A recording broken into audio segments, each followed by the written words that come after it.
నమస్తే, welcome to our channel. నేను సౌజన్య. So ఈరోజు మనతో పాటు సీనియర్ జర్నలిస్ట్ కిరణ్ గారు ఉన్నారు.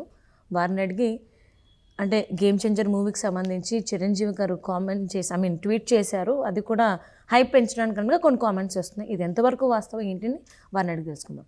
నమస్తే కిరణ్ గారు. నమస్తే అమ్మా సౌజన్య. సో అంటే ఇది ఫస్ట్ టైం కాదు చిరంజీవి గారు ట్వీట్ చేయడం, రామ్ చరణ్ గారు యాక్ట్ చేసినటువంటి సినిమాకి సంబంధించి. సో గేమ్ చేంజర్కి సంబంధించి ఏంటంటే ట్వీట్ చేశారు చిరంజీవి గారు బికాజ్ ఆఫ్ హైప్ తీసుకురావడానికి. హిట్ అవ్వలేదు, ఫ్లాప్ అయింది కాబట్టి అని కామెంట్స్ కొంతమంది అభిప్రాయపడుతున్నట్టుగా మనకు వార్తలు వస్తున్నాయి. దీని గురించి మీరేమంటారు? ట్వీట్ చాలా సింపుల్ ట్వీట్ చేశారు ఆయన. సినిమా అద్భుతంగా ఉంది, మీరు చూడండి అని కదా ఆయన ట్వీట్ చేసింది. రామ్ చరణ్ క్యారెక్టరైజేషన్ చాలా బాగుంది. అప్పన్నగా ఆయన చేసిన పెర్ఫార్మెన్స్ కానివ్వండి, అలాగే ఒక మంచి ఐడియాలజీ ఉన్న పాత్ర అప్పన్న పాత్ర. డబ్బు లేని రాజకీయం. పవన్ కళ్యాణ్ గారు ఏదైతే ఐడియాలజీతో రాజకీయాల్లో ఎంటర్ అయ్యారో, ఒకప్పుడు చిరంజీవి గారు ఏదైతే రాజకీయాల్లో ఆయన కూడా అదే ఐడియాలజీతో ఎంటర్ అయ్యారు. బీసీలకు 100 సీట్లు ఇచ్చిన చరిత్ర కలిగిన ఒకే ఒక పార్టీ పీఆర్పీ రాష్ట్రాల్లో, ఉమ్మడి రాష్ట్రాల్లో. ఆ తర్వాత పవన్ కళ్యాణ్ గారు కూడా డబ్బు లేని రాజకీయం చేయాలి అనే ఉద్దేశంతో రాజకీయాల్లోకి ఎంటర్ అయ్యారు. దాన్ని సాకారం చేసుకునే క్రమంలో ఎలాంటి సమస్యలు వస్తాయనేది ఇతివృత్తంగా తీసుకుని సినిమా తీశారు. సో ఐడియాలజీ చాలా బాగుంది. సో అలాగే రామ్ చరణ్ గారి పెర్ఫార్మెన్స్ ఐఏఎస్ ఆఫీసర్గా ఇటు అప్పన్నగా చాలా బాగా చేశాడు అనేది సింపుల్గా 2 లైన్లో చెప్తూ అందరికీ, సినిమా టీం అందరికి కూడా అభినందనలు అని చెప్పేసి చెప్పారు. అంతే, ఆయన అంతకుమించి. అది కూడా 10 గంటల తర్వాత ట్వీట్ చేశారు. దీనికి చెలువలు పొలవలు సినిమాని హైప్ చేయడం. అరే నువ్వు గొప్ప పని చేస్తే మీ నాన్న బాగుందిరా అండా, లేకపోతే నీ కొడుకు గొప్ప పని చేస్తే బాగుందమ్మా అని చెప్పి నువ్వు చెప్పవా? తండ్రి కొడుకు సినిమాకి తండ్రి ఒక చిన్న అభినందన మెసేజ్ పెడితే అది కూడా మీరు వేరే దృష్టితో చూస్తారా? అదే కొడుకు చేసిన సినిమాకి, అంటే ఇది మొదటిసారి ఏం కాదు, కొడుకు చేసిన సినిమాకి చాలా బాగుందని ఒక తండ్రి ట్వీట్ చేస్తే దాన్ని కూడా చిలువల పొలవలు చేసి వేరే దృష్టితో చూడడం ఎంతవరకు భావ్యం? అంటే వాళ్ళకి తెలుసో తెలియకో, నాకు తెలియక అడుగుతున్నాను, ఇది మొదటిసారా చిరంజీవి గారు రామ్ చరణ్ గారు యాక్ట్ చేసినటువంటి సినిమాకి ట్వీట్ చేయడం? ఇది మొదటిసారి కాదు, చివరిసారి కాదు. అంటే cinema game changer cinema flop అయిపోయింది, దాని హైప్ తీసుకొస్తున్నారు. అంతెందుకండి సౌజన్య, అంతెందుకమ్మా. చాలా చిన్న చిన్న హీరోల సినిమాలకి చిరంజీవి గారు ఇంటికి పిలిచి అభినందించిన సందర్భాలు అనేకం ఉన్నాయి. అంతెందుకు, సత్యదేవ్ అని ఒక హీరో ఉన్నాడు. అవును, ఆయన సెలవుల్లో చూసాడట. సెలవుల్లో ఖాళీగా ఇంట్లో ఉన్నప్పుడు, కరోనా అప్పుడు ఇప్పుడు చూసాడు. బ్లఫ్ మాస్టర్ ఇలాంటి సినిమాలు చాలా బాగున్నాయి, ఈ కుర్రాడు బాగా చేస్తున్నాడని చెప్పి పిలిపించి అభినందించాడు. ఎంతమందికి ఉంటుంది ఈ గొప్ప హృదయం అంటున్నా నేను. అనేక మంది చిన్న చిన్న హీరోలు సినిమాలు వస్తే ఇంటికి పిలిచి అభినందించి శాలువా కప్పి బాగా చేసావు నాన్న అని చెప్తున్నారు. ఇవాళ ఆయన అనేక మందికి స్ఫూర్తి ప్రదాత. ఆయన్ను చూసి సినిమాల్లోకి వచ్చిన వాళ్ళు ఉన్నారు, ఐఏఎస్ లైన్ ఉన్న ఐపీఎస్ లైన్ వాళ్ళు ఉన్నారు. ఇవాళ అలాంటి వాళ్ళు చిన్న చిన్న వాళ్ళకే ట్రైలర్ రిలీజ్ చేయాలి సార్ అంటే, రా ఇంటికి రా చేస్తానంటున్నారు. సార్ మా ఆడియో ఫంక్షన్కి రావాలి సార్, ప్రీ రిలీజ్ ఈవెంట్ రావాలి సార్, ఆయన డేట్ ఖాళీ ఉంటే హీరో ఎంత వాడని చూడకుండా వెళ్తున్నాడు. అలాంటప్పుడు ఆయన కొడుకు సినిమాకి ఆయన ట్వీట్ చేసుకోడా? విడ్డూరంగా మాట్లాడుతున్నారు వీళ్ళంతా. మీరు నిన్న కూడా మనం ఒకటి చేసాం, ఒక ఉద్యమ రూపంలో 1,00,000 ట్వీట్లు చేసుకుంటున్నారు. ఏ లాభం? ఇవాళ వస్తున్న టాక్ ఏంటంటే సౌజన్య, నిన్న మొన్నటి వరకు ఫ్యాన్స్, యాంటీ ఫ్యాన్స్ మాత్రమే ఈ యూట్యూబ్లో వీటిల్లో పబ్లిక్ టాక్ వస్తుంది. ఒకటి బాగుందంటే ఇంకోటి బాగాలేదండి. అసలు సిసలైన రివ్యూస్ ఇప్పుడు వస్తున్నాయి. ఒక గృహిణి సినిమాకి వెళ్ళి ఏం చెప్తుందంటే, నా పిల్లాడిని సినిమాకి తీసుకొచ్చానండి, మా అబ్బాయి నాకు ఐఏఎస్ ఆఫీసరు అంటే చాలా ఇష్టము, నా పిల్లాడిని ఐఏఎస్ ఆఫీసర్ చేయాలనుకున్నాను, అందుకే ఈ సినిమాకి తీసుకొచ్చానంటుంది. అంటే తన పిల్లాడికి తీసుకొచ్చి ఆ సినిమా చూపించింది. ఐఏఎస్ ఆఫీసర్ అంటే ఎంత పవర్ఫుల్, మంత్రుల్ని ముఖ్యమంత్రులను కూడా గడగడలాడించగలిగిన పవర్ ఆయన దగ్గర ఉంది. ఒక నిజాయితీగా పనిచేస్తే ప్రజల కోసం ఎంత సేవ చేయగలడో చేసి చూపించాడు. అలాంటి ఒక గొప్ప క్యారెక్టరైజేషన్ ఉంది ఇందులో. కాబట్టి నా పిల్లాన్ని తీసుకొచ్చానండి. ఇంకో పేరెంట్స్ ఏమంటారు, ఇంట్లో కూడా ఓటీటీలో కూడా సినిమాలు చూడలేకపోతున్నాం పిల్లలతో కలిసి. ఇవాళ పిల్లలతో కలిసి చూడదగ్గ చూపించాల్సిన సినిమా ఇదండి, అందుకే నా పిల్లలతో మేము సినిమాకి వచ్చామంటున్నారు. మంచి మెసేజ్ ఉన్నది. ఓ సినిమాకి తీసుకెళ్ళామండి, ఒక కేజీఎఫ్కు. అంటే నేను ఆ సినిమాల్ని విమర్శించట్లా. ఇందులో 2 రకాల సినిమాలు వస్తాయి. లేదు ఇదే సినిమాలు, ఇలాంటి సినిమాలు తీయాలని కూడా మనం ఎవరిని ఇన్సిస్ట్ చేయలేము, మనం ఎవరికి చెప్పలేము. అదే సమయంలో కానీ మంచి సినిమాని మనం చూడమని మనం చెప్పాలి కదా అంట నేను. సో తమ పిల్లలకి కుటుంబ సమేతంగా చూడదగ్గ సినిమా ఒక కోణం. ఒక ఐఏఎస్ ఐపీఎస్ నీ కొడుకో కూతురో కావాలి అంటే డెఫినెట్గా ఈ సినిమా చూపించండి అని చెప్పగలిగిన సినిమా.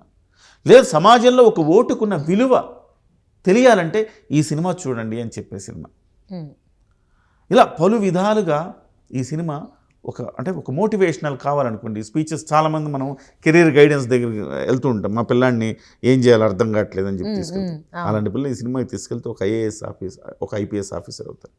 యువతలో బోలినంత శక్తి ఉంటుంది.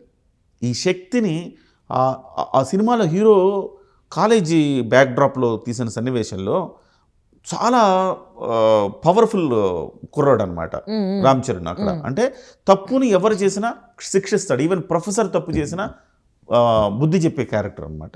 అయితే అందులో హీరోయిన్ అంటది, ఇంత శక్తి ఉంది కదా నీకు, మంచి కోసం పోరాడతావు కదా చెడు మీద, అదే శక్తిని నువ్వు నీలో దాచుకో, ఇలా బయటపడి వాడిని కొట్టడం వీడిని కొట్టడం చేయకు, అది మంచిది కాదు సమాజంలో. నువ్వు ఆ శక్తిని ఒక ఐఏఎస్ ఆఫీసర్గా అవ్వటానికి ఉపయోగించు, అప్పుడు నువ్వు అధికారంతో నువ్వు శిక్షించవచ్చు ఎవరినైనా, సమాజంలో మంచి కోసం నువ్వు పోరాడచ్చు అని చెప్పి చెప్తుంది. సో ఒక యువత శక్తిని ఈ రకంగా చిరంజీవి గారు కూడా తన జీవితంలో యువత చాలామంది ఫ్యాన్స్ ఉన్నారు. ఊరికే ఫ్యాన్స్ అంటే రోడ్ల మీద పడి జై చిరంజీవి అంటాం కాదు కదా. రండ్రా మీరు రక్తదానం చేయండి, నేత్రదానం చేయండి, సమాజ సేవ చేయండి అని చెబితే చిరంజీవి ఫ్యాన్స్ మొట్టమొదటిగా నాకు తెలిసి తెలుగు సినిమా ఇండస్ట్రీలో, భారతీయ సినిమా ఇండస్ట్రీలో ఒక ఫ్యాన్స్ అసోసియేషన్స్ ఏర్పడి ఒక సేవా కార్యక్రమాలు చేయాలన్న తలంపు, ఆ సందేశం ఇచ్చింది బహుశా చిరంజీవి ఫ్యాన్స్ అని నేను అనుకుంటున్నాను. తండ్రి నిజ జీవితంలో చేస్తే కొడుకు పాత్ర ఇవాళ అదే మనకి సినిమాలో చెప్తుంది. కాబట్టి ఈ సినిమాని వాళ్ళ కొత్త కోణంలో చూస్తున్నారు. ఒక పేరెంట్ తన పిల్లాడికి చూపించి ఈ సినిమాని ఇన్స్పైర్ చేస్తున్నారు. ఒక కేజీఎఫ్ చూసి నువ్వు బంగారు ఖనిజం దొంగిలించే దొంగగా మారుతావా, లేకపోతే ఎర్రచందనం దొంగగా మారుతావా? సో ఇవాళ వచ్చిన సినిమాలు ఏంటి, ఈజీగా డబ్బు ఎట్లా సంపాదించవచ్చు, ఎర్రచందనం అవి ఇవి అన్నీ దొంగిలించి మీరు డబ్బు సంపాదించవచ్చు, లగ్జరియస్గా ఉండొచ్చు. అలాగే అంటావా, కొడతావా, దెబ్బలు పడతాయిరా, ఇలాంటి ఐటమ్ సాంగ్స్ పిల్లల పక్కన కూర్చొని ఎలా చూస్తాం. ఇవన్నీ లేకుండా క్లీన్ సినిమా, చాలా సమాజాన్ని క్లీన్ చేసే సినిమా అని చెప్పాలి. అంటే కిరణ్ గారు డబ్బుల గురించి అన్నారు కాబట్టి ఒకటి అడుగుతాను. So game changer one day collection వచ్చేసి 86 crores కలెక్షన్ చేస్తే, కానీ బయటకు మాత్రం Dil Raju as a producer 186 crores అని చెప్తున్నారు, కలెక్షన్స్ అంటున్నారు. ఇది ఎంతవరకు వాస్తవం? నిజంగానే 186 CR కలెక్ట్ చేసిందా, కేవలం 86 CR కలెక్ట్ చేసిందా one day collection of game changer? ఇందులో మొదటి నుంచి వాళ్ళు రికార్డుల కోసం ఎదురు చూడట్లా, రికార్డులు కొట్టాలి అని చూడట్లా. మేము ఒక రోజులో 100 కోట్లు 200 కోట్లు 300 కోట్లు 1000 కోట్లు చేసే సినిమాని వాళ్ళు చెప్పుకోవటల్లా. ఎక్కడ కొన్ని సినిమాలకు మేము 2 కోట్ల రూపాయల సినిమాని చెప్పుకొని వచ్చినారు, వీళ్ళేం చెప్పట్లా. కాకపోతే 186 crores అంటే మీరు ప్రపంచవ్యాప్తంగా ఇవాళ అన్ని థియేటర్లో ఇచ్చారు కాబట్టి 186 crores వచ్చే అవకాశం ఉంది. ఎందుకంటే అన్ని థియేటర్లు ప్రపంచవ్యాప్తంగా, ఇతర ఓవర్సీస్ తీసుకోండి, హిందీ బెల్ట్ తీసుకోండి, అలాగే తమిళ్లో కూడా ఎక్కువ కలెక్షన్స్ వచ్చే అవకాశం ఉంది. గత అన్ని సినిమాలతో పోలిస్తే తమిళ్లో ద బిగ్గెస్ట్ గ్రాసర్ కాబోతోంది ఈ సినిమా. ఎందుకు అంటే శంకర్ గారు ఉన్నారు అక్కడ. మిగతా సినిమాలకి శంకర్ గారు అంటే ఇప్పుడు సుకుమార్ సినిమాలో, ఇంకో cinema Telugu director, Telugu hero.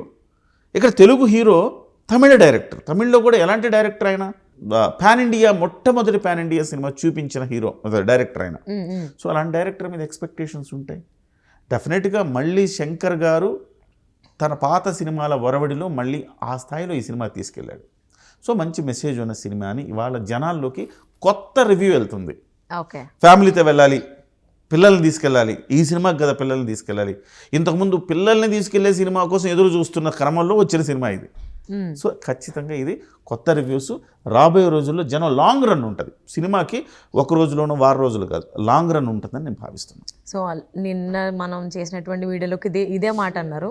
ఇప్పుడు ఎవరికి కొంచెం నెగిటివ్ టాక్ ఉండొచ్చు, కానీ రాబోయే హాలిడేస్ కాబట్టి జనాల్లోకి బాగా వెళ్తుంది, అందరూ కలిసి చూడదగ్గ సినిమా. నెగిటివ్ టాక్ నుంచి కుటుంబ సమేతంగా చూడాల్సిన సినిమా, ఇది ఒక మంచి మెసేజ్ ఉన్న సినిమా, ఇవాళ మన పిల్లల్ని తీసుకెళ్లాల్సిన సినిమా అని అందరూ మాట్లాడుకుంటున్నారు. ఇది గొప్ప విషయం కదా. మన పిల్లల్ని తీసుకెళ్లాలనుకున్నప్పుడు ఒక్క టికెట్ తెగే దగ్గర 4 టికెట్లు దిగుతాయి. అవును కదా. సో ఆ రకంగా ఈ సినిమాకి వసూళ్లు పెరగబోతున్నాయి. తప్పకుండా అండి, పెరగాలి అని చెప్పేసి నేను ఆశిస్తున్నాను. Thank you so much Kiran గారు. సో గేమ్ చేంజర్ మూవీకి సంబంధించి చిరంజీవి గారు చేసినటువంటి ట్వీట్ గురించి కావచ్చు, వన్ డే కలెక్షన్స్ గురించి కావచ్చు, ఏవైతే అపోహలు అవి ఆలోచనలు ఉన్నాయో వాటికి సంబంధించి మా అందరికీ అర్థమయ్యే విధంగా కొంతమంది కనువిప్పు కలిగేలాగా అనాలిసిస్ మాతో షేర్ చేసుకున్నందుకు thank you so much. Thank you అండి.